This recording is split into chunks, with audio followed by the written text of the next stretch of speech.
Nephew, what up, though? What's going on, bro? I'm slow motion. How you been? I can't complain, bro. Living it, taking it all in. Man, you doing some great work right now, brother. Some great work. Thank you, brother. Hey, Listen, not man. to mention your work on Power too. You did great work on that too, brother. Right. Hey, talk about that for a second because I think for a lot of people, and I remember 50 saying this to me a while back. He was like, the transition going from young to old. Sean to Don, from Sean to Don. You hear me? You went Sean Don on him, but to me that was like that showed a lot of growth as an actor to be able to play a son. Um, that was, sort of kind of naive, but not so much, but, just playing the role of a son that was learning and trying to figure it out, Right. as opposed to playing a grown man that had his own plan, Right. that knew what he wanted, that stood by what he wanted. So it's like you went from a kid to a man playing characters, and they're so diverse the way you doing it. Like, I damn near forgot you was Sean. I seen you and I was like, where I know this from? I know I done seen him somewhere. And they say, cuz that's Sean from Power, cuz. It hit me just like that. You gotta know it. Yo. And it's funny because like I said, like 50 we were sitting in the car one time and he said, bro, you tripping me out right now.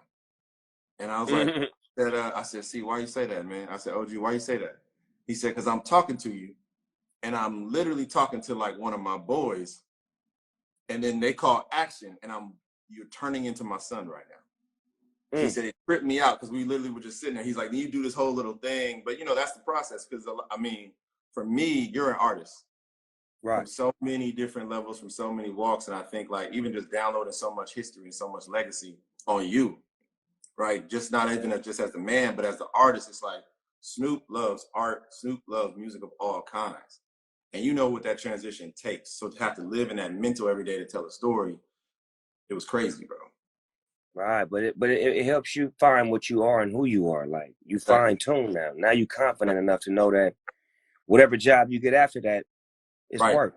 It's easy, and you love your job. It's not a job that you go to with attitude. I love my job. This is the job that I want to do every day of my life.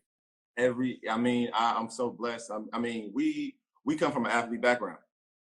Right. Like we have an athlete background, and at the end of the day, it was like I look at a lot of my athlete friends, and I'm like, man, I love the fact that you're so passionate about what you do, but I would not pick anything else in the world to do because I get to play every day and be an artist every day and just jump into the bag. And even like with Don, that was a whole nother expectation of stuff that I didn't even know about. And you know what, Don was a great man. Yeah. I actually was on Soul Train. I knew him. 93. Had a relationship with him, and he just was another level of a man. You know what I'm saying? As far as like the part of ownership, the part of having your own, the part of being, strong enough to say that I'm going to push the products to the people for my people, and I'm going to be the voice of the people. Like that takes a whole lot to do that in the era where you see it was so much against him. Right now, it's so easy to do. But imagine in that era when you had all those other people and those fictions and factions against you that would stop you from getting to where you got to get to, but he still got there. Yeah. No, I mean, talk about that, man, because I mean, I look at you not just as somebody who sets a precedent for me, speaks life into all of us as youth, but also just like is a trailblazer himself. And like the trials and the tribulations that you had to go through to pave the way for us today, that Don paved the way for you to step in and continue to masterpiece. Like, talk about that, bro, because as I've unpacked Don, I learned so much more about that walk. Right. Well, I think it's like it's a marathon, but it's like a marathon of not like a 440 relay, but like a 4 relay.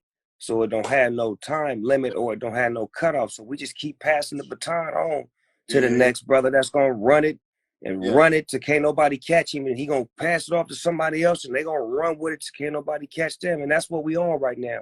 We're about spreading love, exchanging game, being very, face front with each other. And I love you, brother. I love you too. I love what you do. I'm a fan. Like we have that in us now, to where it's no more, man, what he doing? I don't. It's like, no, we applaud each other. We praise each other. So that way, it's a different kind of mentality that we breeding for the next generation of. We supposed to love each other. Yeah. Period. Yeah. And you said that, like, I mean, look, I'll be honest. Like, it's like I went through a deep dive because I always just learned. Like my grandmother always taught best. If you sit down with anybody, you need to know their history, you know their story, and not just music, but the person. And you talk about that so much about like the love that translates from so many people when you interact with them. And that's genuinely how we connected, because it was like, bro, I love the show. Right. And I So, told you, I'm like, I want to get at you. You're like, well, what's hey, happening? Let's go talk about what's hey, happening. and I'm gonna be honest, I went through and I was like, you said absolute, let's do it. No question. Done. Because I see what you're doing, and I see what we do for each other when we do Yeah. things like this. Yeah. It's like it's an organic.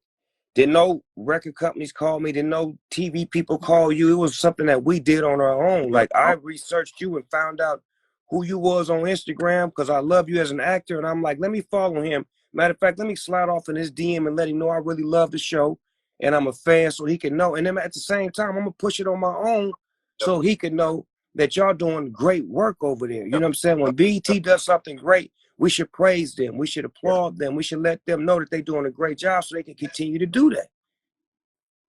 Absolutely. And tell the stories that we want to see, and the stories that are indicative of our culture and our character and everything. Like you said, it was one of those moments where we are the collection of the people that push us forward. And truthfully, brother, that cosign to me, I told you, I said, coming from you, that means everything. Like, it's like there's certain people you go, and I remember you said this in an interview when you got to sit down with some people like Farrakhan, like Ali, and like all these people. Like, coming from you, that means everything. That's a beautiful thing, brother, because that's what we do it for. Each one, teach one, spread love, build an organization of brotherhood to where we could depend on each other. Even if you have a bad movie shoot, we're supposed to be there for you. Bad, whatever, the way they try to make it seem like, because they said Harlem Nights was a terrible movie.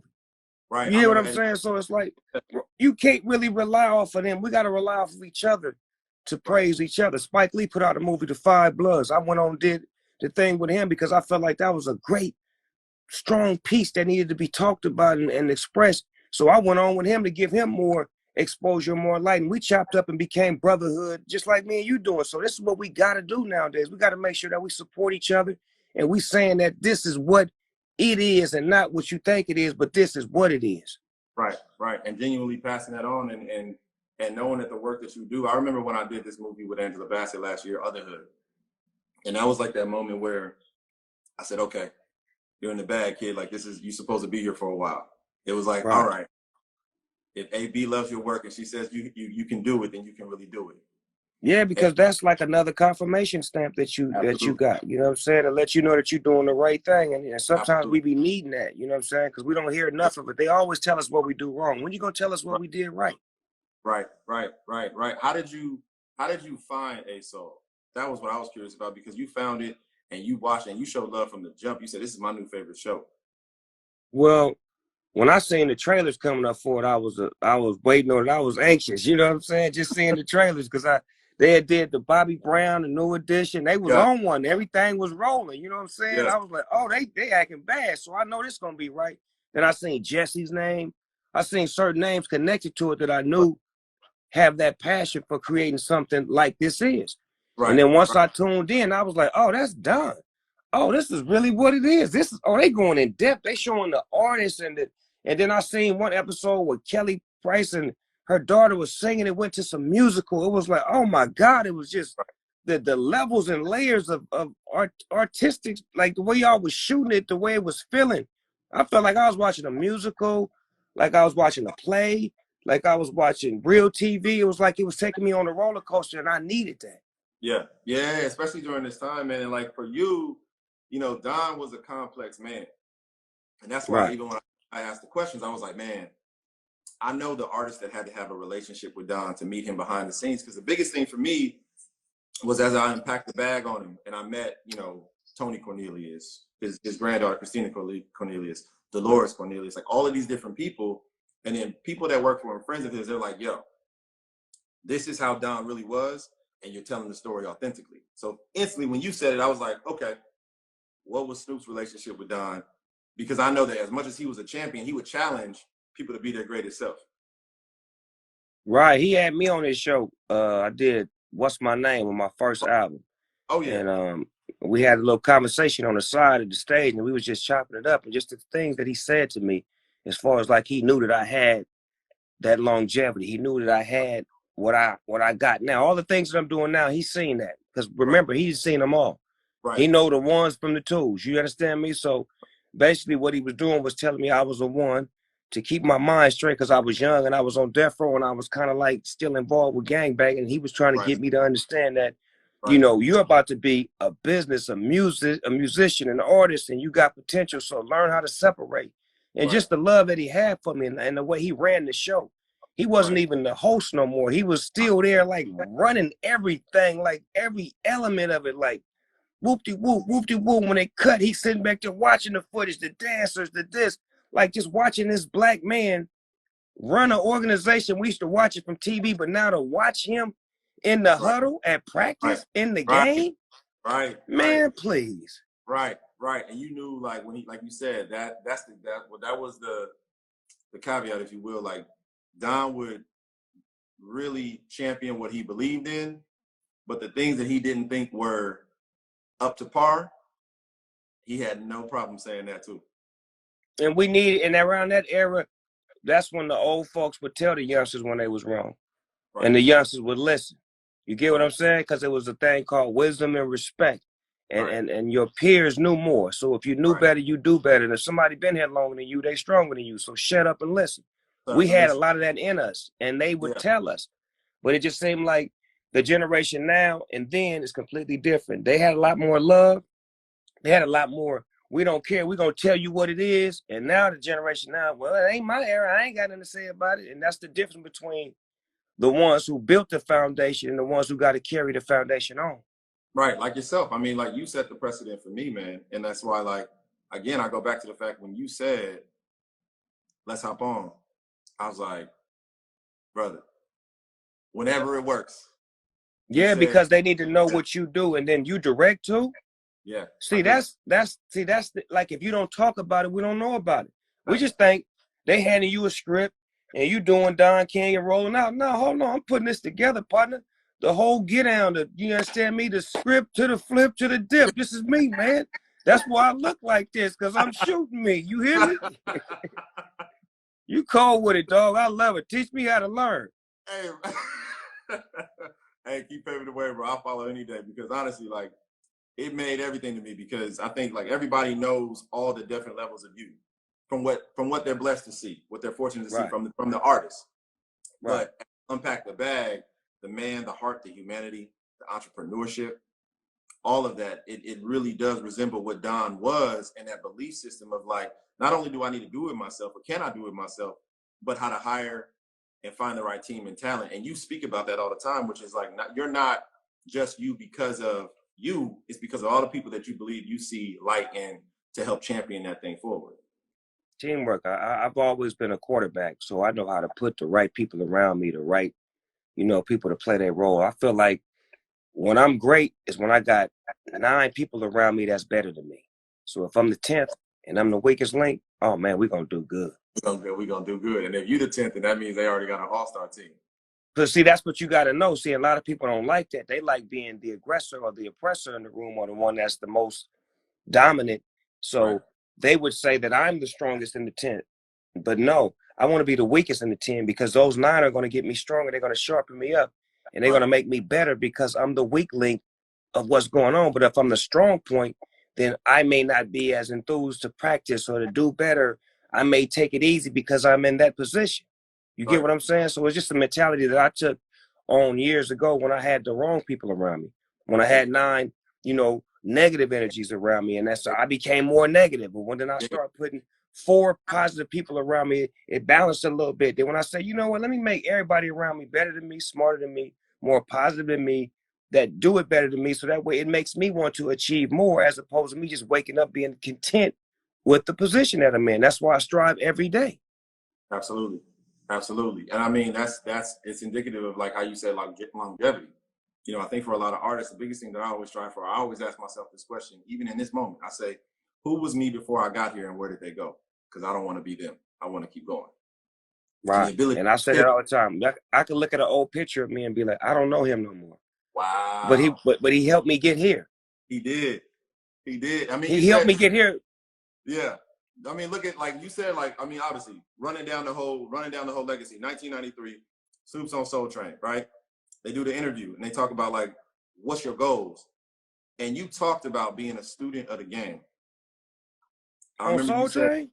you said it on Soul Train. You said being a student of the game. You said Dre taught me to be a student of the game so that I could diversify and continue to grow and not just be here for a moment. Something I'm paraphrasing that part, but you said being a student of the game. That's crazy because that just shows you, even as a youngster, I knew that I had to work on my craft. Yeah. And I had to study the ones before me. See, studying doesn't mean just listening and reading. It means studying the greats before you so you can be better than them, or take a little piece of them and add on to their legacy and run the race further than they could run it. Absolutely. Absolutely. Who are your influences? Not just art music, but artistry, just of all kinds. Wow. I truly, I love all forms of life. It could be from painters to musicians to architects to lawyers to people who speak well. I just have a love for originality and people that just stand out. Yeah. I have a love for people that don't mind being different, Yeah. that don't mind, setting a trend and taking a chance and living on the edge. And, it may not feel good to you, but it feel good to them. And if Yeah. it feel good to you, it must be good for you. Yeah. Yeah. When did you start? Did you always live like that, or when did it click in? Like, okay, this is gonna be my authenticity. Because the It biggest thing, came.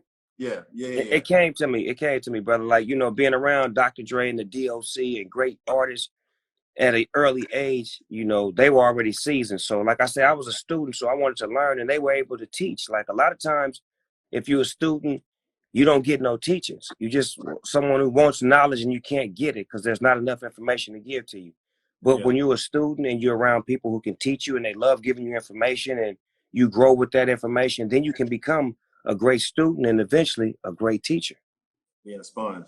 Being a sponge. And look, Yes, sir. everybody, we're here talking about American Soul. You guys, this needs no introduction. You guys know exactly who I'm talking to. You know what I'm talking about.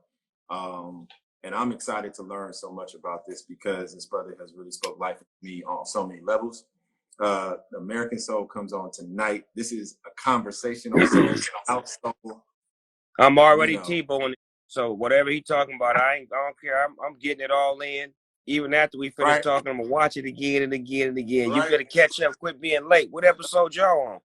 But I always say, like, it's funny because as people catch it, and I remember this from Power, the blessing is that when it becomes a show that gets word of mouth, it's like no pun intended, it's like a train leaving the station, and you just gain more and more and more and more momentum. Yeah, and see the beauty of the word of mouth is when it's good, you don't have to say nothing.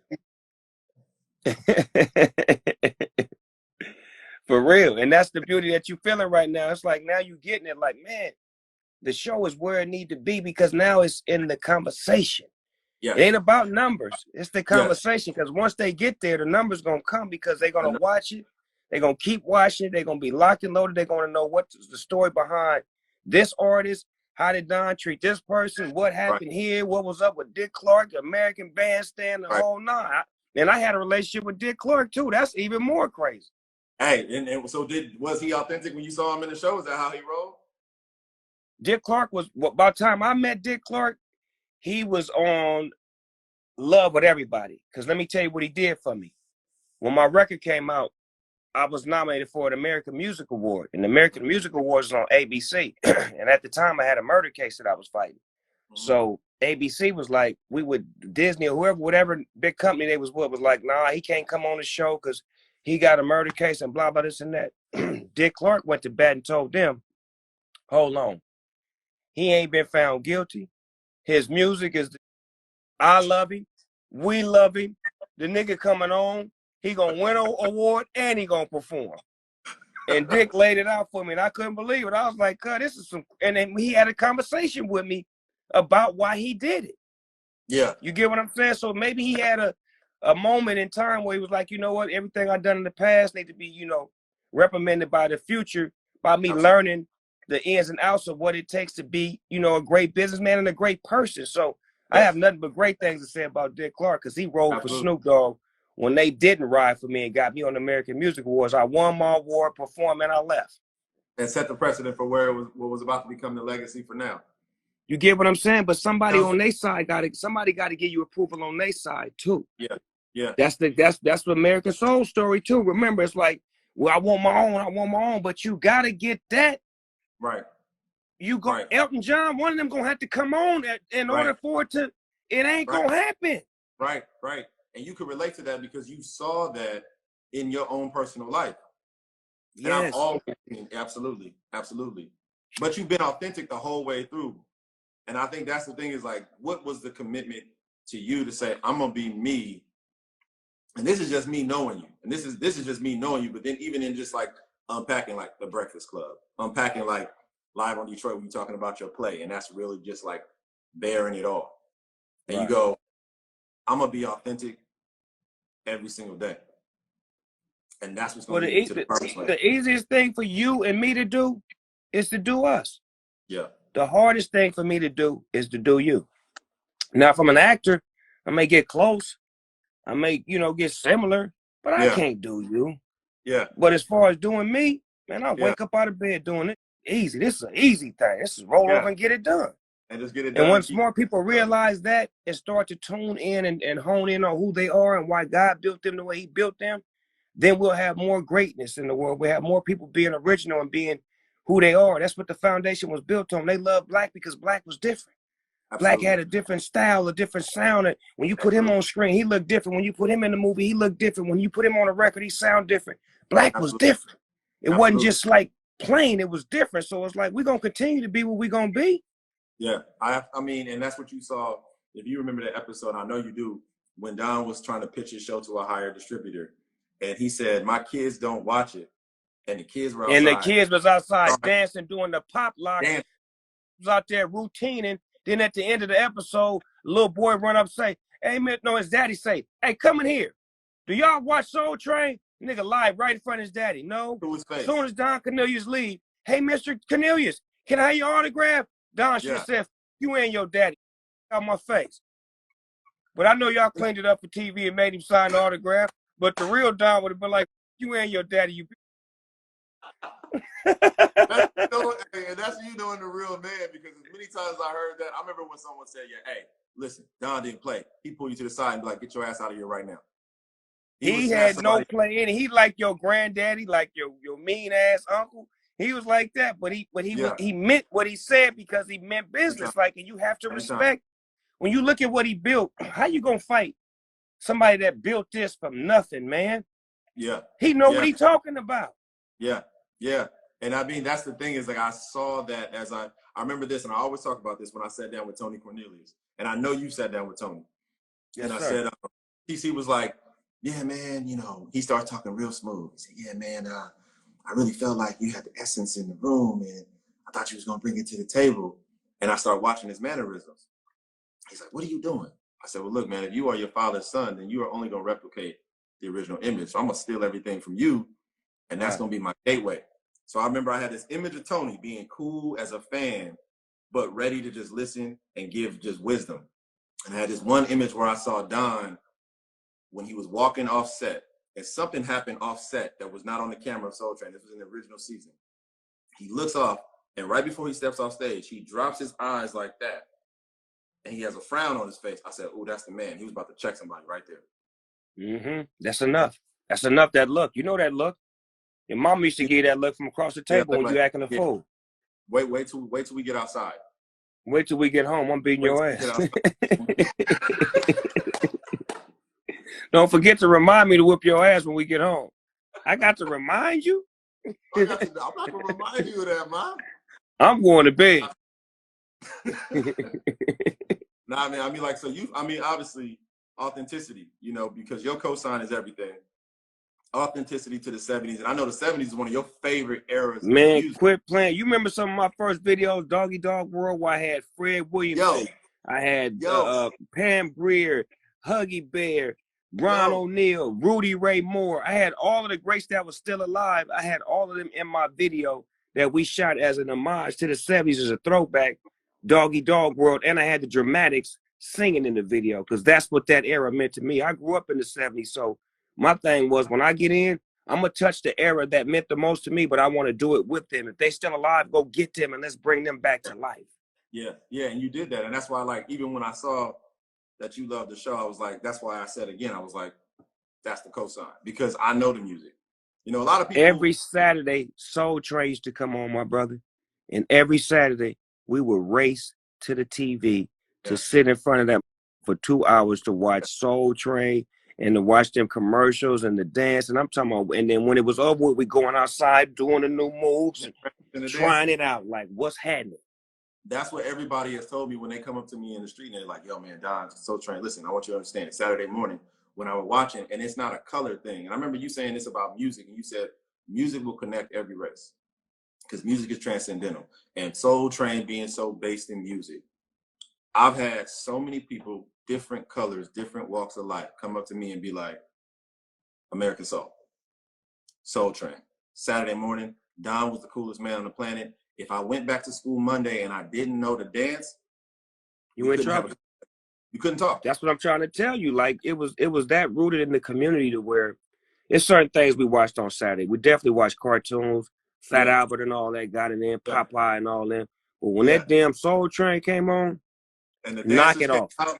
Look, Knock it off. We going look. nowhere. We watching all the commercials. Afro Sheen, Stay Soft Fro. Quit playing, man. Jet Magazine, Ebony. whole, It's all you black know, for the next 2 hours. Every commercial is Johnson and Johnson, and everything is black on black. You hear me? and KFC, that was it. Come on, but see, that's the beauty of like, come on, man. Like that was our channel and our show, and it was our people, and it was us expressing us to Right. where it looked at professional. The way, even the way Don walked out there and talked and held the mic and conversed with the artists and was so cool and slick. And then they Right. clapping and going to another song, and then they break away to the dancing and Soul Train line. Come on, man, that was too much, man. No, it was so much to unpack, because I always tell people, like, my Soul Train was Maestro Clark and Shamar. Right. Like that when I first got done, like when I first got Soul Train was in, and then Don was like the cat that you just knew was like the OG, the legacy, the Godfather standing over everything. Man, he And was then on set with them when they was working. That's what you gotta know. Like they wasn't there by it. That nigga was right there. Like telling them, yeah, like, no, directing them, yes, directing the dancers. Like I went on the show when Shamar was the host. Now you know I got hits. I made hits for year to year to year to year. So I was on when Shamar was on. You understand me? That's probably like my second or third record. But Don was there running the show. That's when he had his legs crossed on the director's chair, yeah. pointing and doing everything and cut. Wait a minute, hold on. Get them, do that, blah, blah, blah, blah. All right, now action. Like he was that man. And that's why I said, that's literally why I said from you, because I know how many times you did it, because obviously, like, I know, like, there's a lot of people, and I know you met with so many people in the entertainment industry, so you know gas when you feel it. You know gas when you Right. get it. And when we Right. talk, it was just heartfelt. I said, bro, listen, this is something that, like, as a kid growing up to now as a man, just to think about all the influence that you had on me in music and just culture, and just seeing, like, that was the representation. Like, even like you said, we went out and watched Soul Train. I remember my friends when we was on the block, and when your albums came out, it was like, if you didn't know at least 3 songs by Tuesday, word for word, don't talk. Fact. The gospel. The gospel. But watch this. Let me tell you this part. Let me tell you what Don did that he don't get no credit for. Don let me and Dr. Dre bring a lowrider on stage at the Soul Train Awards. I remember. The lowrider was the first of its kind. They was like, it's gonna break the stage. You can't bring a real car out here. You should bring a replica or without the. Don was like, that. Them niggas want to bring a 6'4" Chevrolet. Reinforce the stage. Stop making excuses, nigga. Put some metal up under that stage so it's reinforced, because Dr. Dre want to hit the switch on this summer. We came out, Dr. Dre popped the switch on that motherfucker. Whap. All of a sudden, stopped and I jumped out there, put my hands up like a king, nigga. The crowd went crazy. It said, and now our national anthem. 1, 2, 3 until the 4. Nigga, that was bang. Yeah. I remember Don sitting in the front row. That nigga sitting in the front row like this, like, yeah, this is my creation, nigga. Yeah. And artists are everything. He said the artists are what make us. We actually have a line in the show where we actually say that. We say the artists are what make the show, and the artists are what make us. Without them, we're nothing. Dog, let me give you this real quick. I've been nominated for 18 Grammys, ain't won none. I got 2 Soul Train Awards, the Grammys. Facts. Now. Facts. And that's why that's love. Yeah, I didn't even know that. Now. I didn't even know that. Yeah. That's how many times they didn't play with me, but Don didn't play no games, nigga. Don handed it over immediately. This yours. Here you go. Anita Baker right there with me taking a flick when I win my first Soul Train Award. You dig? With Anita Baker. Yeah. Give about no Grammys. Y'all wasn't gonna have nobody like that there. He had all the greats at the Soul Train Award that you want to see. So even if you don't win, you seeing the greats. Yeah, he always did it. He always, and that's the thing that I learned and I unpacked was because he did that all the time. He spoke about that authenticity all the time. You know what I mean? And you playing him, brother. You playing him well. You doing an amazing job. When you put that afro on and them bell bottoms, you turning the dime, my brother. You didn't. I don't know if it's the pants or the afro, but you dime when you turn in. You believe it? Hey, look, and I remember. I believe it. Dog, I mean, you know Robbie Reed, the great cast director Robbie Reed cast a lot. Yes, Robbie's amazing. She's the one, not the two. Robbie was the one who was like, you're gonna play this character. And I remember originally being like, I don't know, like I don't want to do the character justice. And then Robbie called me on a Monday and said, so have you thought about it? I said, yeah, no, Robbie, I don't know. She said, okay, cool. Then she called me on a Tuesday. She said, how you feeling? I said, I don't know. And Robbie, I'm still thinking about it. Then she called me on a Wednesday. Happy Wednesday. Right? I said, Robbie, I don't think it's for me. I said, I don't think it's for me. She said, oh, okay. And called me back on Thursday. And I was like, well, all right. All right. Yeah, when she calling back to back to back, come on, man. That she got better things to do. So that must mean you playing games. Take the role, man. Listen. I mean, when you, like you said, like when God has something for you, when he knows your call, when he knows what's right for you. I talk about this all the time. You can say no as many times as you want, but he gonna wake you up and say, that's cool, I'm gonna be back tomorrow. And I'm so grateful to her for allowing me to step into those shoes and use as a vessel to say, like, this is yours. Because not only did you, like you said in the beginning of the convo, the amount that I've learned, the confidence that I've gained as an actor to tell so many stories is like the cosign upon cosigns. Yeah, because the confidence is key. Once you adapt that confidence, you can be anybody, you can do anything. You don't go into the room hoping for the job. You go into the room taking the job. Right. I ain't never did no audition. I don't do auditions. You understand me? And that's just, I mean, you can call it egotistical. You can call it what you want. I don't do auditions. Nigga, what's the role? That's mine. I'm taking that. Who you got on who on the wall? You got this actor. Snatch it off the wall. They can't do what I do. Now watch out now. That's facts, and I'm coming in here to take it. And multiple. Yeah, it ain't about them. It's about me. It don't got nothing to do with you. It's about me. I'm this prepared for this character the way you can't tell me no. Right. Authenticity, truth, righteous. Yeah. I'm gonna know the lines. I'm gonna bring my flavor to the table, and then at the same time, I'm gonna bring something to this character that paper can't do. Correct. Student of the game. Hello.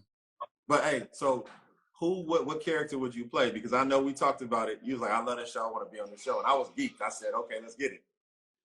What character? First of all, he got to be a player. He got to be a Rick James type of player, somebody like that. You know what I'm saying? Because Rick James was a personal friend of mine. When he first got out, he called me up to go to the studio with him. You understand me? Me, him, and Bobby Womack. And I felt honored to get a call from Slick Rick to meet him at the studio with Bobby Womack at Michael Jackson's studio. You hear me? Yeah. So, you know, and the way Rick James moved, we moved similar. Like, not physically, but I mean, just the way his mentality was, the way he attacked music, the way he had strong people around him. He had great women that he could produce, and just how he changed Motown. What motherfuckers don't know is Motown was dead.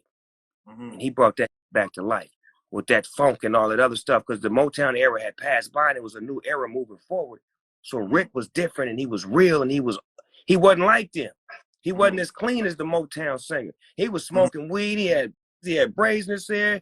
He said what he wanted. You get what I'm saying? So it was a different cut. But he was a Detroit nigga. Motown was built in Detroit.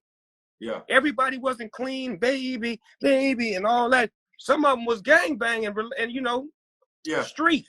So Rick was the expression to take Motown over the hump, if you ask me, because we got back in tune with Motown because of Rick. Yeah. And you said that was the inspiration for you to find to keep your authenticity, not to find, but to keep. Yes, because he stayed Rick James.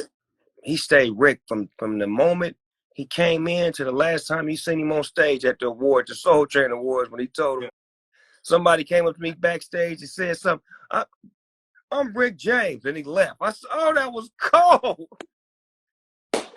And that's at the Soul Train Awards. You hear me? Yeah.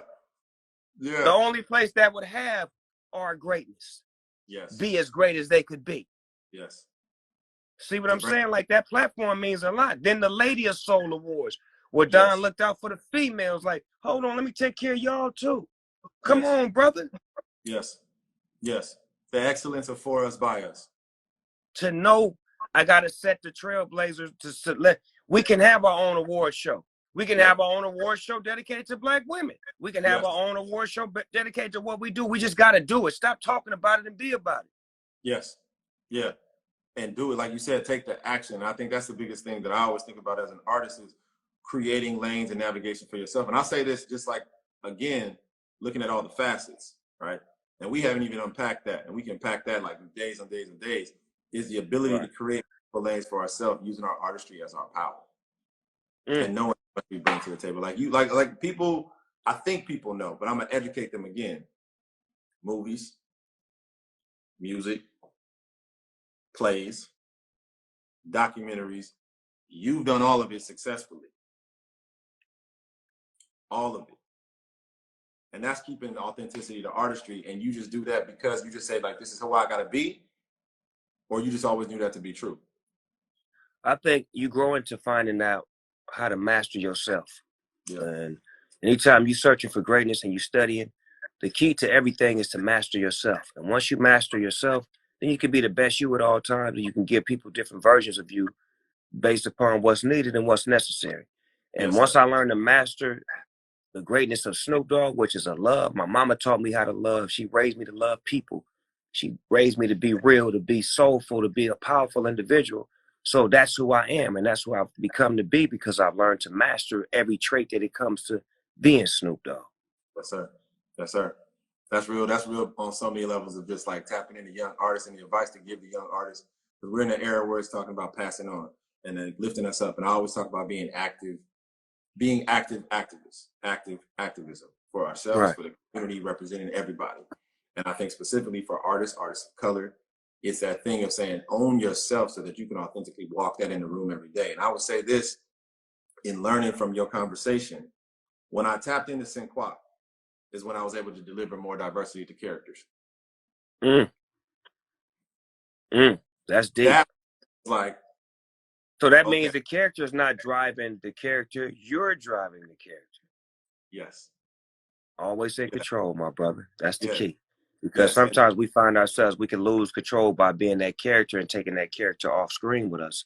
And then it becomes a disaster. Because it can happen, because it's been times where I played, like when I played Baby Boy, a character in Baby Boy, I had to be that nigga all the time. And, you know, it was rubbing off on me because I was like, damn, I'm really acting like this nigga off screen. Let me, John, when we done shooting this, you got me acting a fool. Nigga, I need to go back to being cool with kids. Kids are scared of me now. What's going on? Nigga, you got me. But it's because I became engulfed in the role and I wanted to be that. Like, I was working with John Singleton, nigga. I was like, hold on. I'm finna get this nigga all of what he looking for and then some. Yeah, that was like, I mean, for me, that was like I said, like 2 summers ago when I had to shoot the movie with Angela. And I remember my agent, you know, you got that call where it's like, do not show up not prepared. By the first rehearsal, I was completely off book on the whole script, playing like I was just finding the lines. Because I was like, oh, I'm over prepared. Because they said, you're going to be in a scene with Angela Bassett. So, okay. Right. Like, okay. Now. I'm sitting there like this. Oh, you guys need me? Okay, yeah, cool. Rehearsal? No, I'm fine. The whole time, they're like, you good? I was like, I'm straight. Just let me know when y'all need Studious. me. Opportunity. Yes, sir. And it rubbed her the right way, too, because she seen your ethic. Yeah. And one thing about professionals and people that's geniuses and legends in the game, we recognize work ethic first. Absolutely, that trumps talent. Your talent. What's your work ethic like? because everybody got talent, but everybody And don't know how to, get to it and stay on top of it and hone it and have a work ethic that keeps them on top. So that's what we're looking for. We're not looking for the most talented. We're looking for the most hungriest, the one who works the best, who on time knows the lines and this and that and that and that. We're like, boy, that boy got something. He different. See how you went from that to directing? Like, that's a big ass leap. Like, I directed a few things, but nigga, I didn't really direct. I had a nigga that was doing it, and I was like, you do this, and nigga, you really directing. You know what I'm talking about? Bro, it's like once you find that love, like you said about just like what we do in like the music, it's like once you find that love, you want to be immersed in everything. And I was like, okay, how can I be here? Like I said, who was me before I got here, and where did they go? Because I don't want to be them. So my heroes changed. You know what I mean? My inspiration changed, my motivation changed. So I had to go back to the bag and educate myself so that I can make sure that I can walk into it effectively. You know, so I started what do you all those cats. what do you think about that era that makes people love the 70s? That you're playing it, that you're in, that you heavy entwined in now. What do you think about? I think number one, the authenticity. I think you could see people when you would specifically on Soul Train, when you turned on the dial and you saw everybody living, grooving, and moving and being free. You know, that was a time of political oppression, cultural oppression, social oppression. And this was one of the few outlets where people could express themselves completely through music. Right. Dancing, feeling, loving, accepting people from all walks of life and all colors. So why they loved it? Because of the ability to be free. Yeah. That's heavy, because we didn't even know why we loved it. We just loved it as kids. Like, as from kids to teenagers to an adult to when I went to jail. And nigga, we was in jail waiting on Saturdays to watch that shit. It would be a big ass fight if somebody that wasn't black would change that channel from channel 5.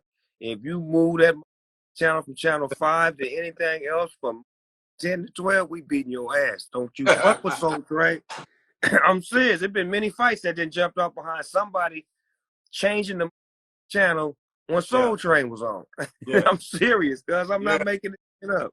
I believe, like, look, so we gotta find you that character. We gotta find you that player. That's find it. Take your time. Ain't no rush. Take your time and find somebody that fits the MO to where I can go on there and do my thing. Cause the big boy as George Clinton. And my boy Darius as James Brown. Man, talk about that. Talk about Darius. Come on, nigga. That nigga was talking like James Brown. That nigga said, I said, cut, nigga. I had a 3-hour conversation with James Brown in my house one night.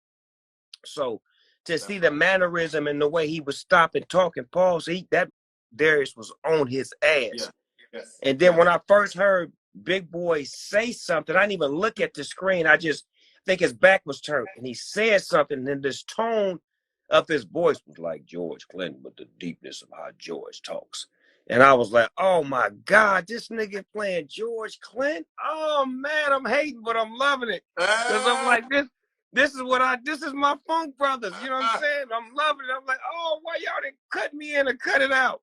I gotta tell these niggas I love this show, man. This shit is too much. I need to be in. Yeah, when you said it, I said, you saw when we was talking about it, I said, what? Yeah, absolutely. I'm hitting everybody. What? No. But that's what it makes me feel like. That's what it makes us feel like, to where it's a show that makes you want to be a part of it. Like, this ain't a show where you want to talk bad about it, man. Their hair ain't right, the outfits ain't right. No, right, nigga. Their hair's right, the outfit's right, the acting is right, the dancing, the emotion, the spirit. I want to be on this show. See, when it go from I want to be on this show, that's when good. Right. And I remember when I even with this script, but I also remember even like talking about power. It was like, I remember having a conversation with Courtney Kemp, who created the show, along with 50. Yes. And I remember we had a deep conversation, and she called me just kind of like messing with me. She was like, so what do you think about the script? I said, listen, I read it. I love it. Like, I had to audition. I did my thing. And I said, even if you do not cast me, I'm still going to watch this show. I remember when I read this script, I read one episode, and I was like, ooh, this is good. I read part 2, and I was like, even if I'm not on this show, I'm peeping it out. Right. Yeah. So that's how everybody else feels. So Yeah. look at what you just said, and then think about us as just Yeah. regular people that's thumbing through the channels. We got a whole lot of channels. We got streaming platforms to choose from. But we just Right. so happen to give BET that benefit of the doubt because that's BET. We Right. go on there, we see a trailer that say American Soul. We're like, oh, they doing something for Don King. Then we go around push Tebow, and we don't watch the first episode, but when the second one come on, nigga, like, hold on, I gotta go back. Then before you know it, you did 9 hours in this locked and watching them one season. Like, oh, I to do. I'm tripping, cuz they got me up in there watching it. Soul Train, cuz. Yeah. That's Yeah. great. That's greatness. That when you could take us out of our element and make us tune in and then compliment and praise and then say we want to be a part of, you did your job. Yeah. And that's why I say shout out to you. Mentioned the hair. You mentioned like our wardrobe department, our hair department, our set decoration. These people are award winners. As much as people fall in love with like Don and the other actors on the show and that are created, you know Yeah, it's the that behind the scenes, the set, world. the man, the wardrobe, the set, the lights, the hair, the all of that, man, to make sure it's authentic to that era, from the shoes to the naturals being picked out, to the makeup they didn't wear, to the way Yeah. the girls had their shirts twisted up, to the way the brothers wore their pants tights with bell bottoms on the bottom. Like all that, it matters. It can't be no nigga in there with no shoes from the 1980s talking about we shooting a movie from the 70s. You can't. And I mean, hair department, excuse me, I say our wardrobe department, Rita and Aaliyah, they would come through, and I'm talking like match for match, colors, fabric, everything. Our hair department, they would have afro checks. Like I would be walking, and it was like an afro team. Shout out to my man Jason, because he literally would come through and be like, hold up, pop, pop, pop. Yeah, we used to have to put our net. We had to put our net on it, lay it down, spread that Yeah. afro sheen, shape it out, pick the edges, tuck them in real tight, and then it's like it's a cuff you got to do. See, I had an afro, so I understand. You got to cuff it. You got to cuff both edges and then cuff the back, so that way when you walk it, and all of a sudden it's just gonna sit, it's just gonna lay down like. And an afro sheen with that shine, my God, they just don't make it like they used to. Well, listen, bro, I appreciate you, bro. I appreciate you so much for the love, for the support, for the wisdom on everything, for the love for American Soul, for the wisdom you've given to me. I will ask and say the advice that you would give to me, then the advice that you would give all the people coming up under you to say as artists, how to continue to move and how to move forward. I think the best thing to do is, like I said earlier, study, learn who you are, master the craft on being the best you that you can be. Study the greats before you, whatever field that you're in. Study their greatness and see what their struggle was and what their achievements were, so you can have a little bit of insight on what it takes to be great. And then you also want to be courteous and kind to people. You want to be loved, because you never know who you're going to meet going up. You may meet them on the way down. You may meet them on the way back up. This industry is full of ups and downs. I done been down more than I've been up, but you can't tell because I always keep myself up. Swag. I love you, brother. I love you, bro. I appreciate you so much. Hey, guys, American Soul is on right now. This conversation ran over because it had to. Check us out. Show us love. You know who I'm talking to. You know the cosign. It's a conversation on soul. American Soul is on right now. If you want another awesome video in our Black Excellence series, check out the video right there next to me. I think you'll enjoy it. Continue to believe, and I'll see you there.